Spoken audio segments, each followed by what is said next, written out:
Korban selamat kecelakaan rombongan helikopter Presiden Iran akhirnya buka suara. Berdasarkan pengamatannya di TKP, tidak ada kabut tebal yang menghalangi penerbangan.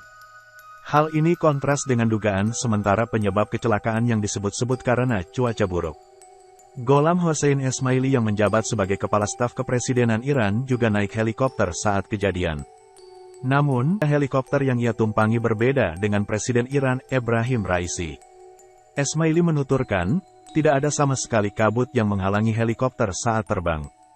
Hanya ada sepetak awan kecil di atas tebing dan pilot yang membawa Raisi memberikan instruksi agar helikopter terus bergerak di atas awan.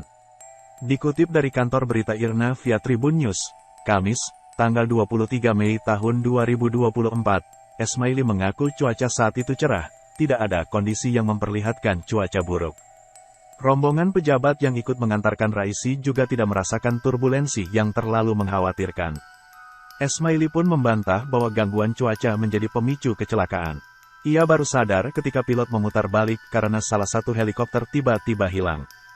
Helikopter yang ditumpanginya mengitari lokasi berkali-kali, namun tak membuahkan hasil. Akhirnya, pilot terpaksa melakukan pendaratan darurat di tambang tembaga Sungun.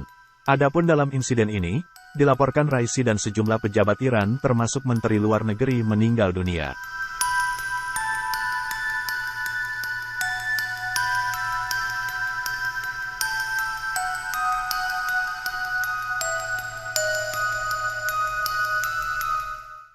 Download Tribun X sekarang, menghadirkan lokal menjadi Indonesia.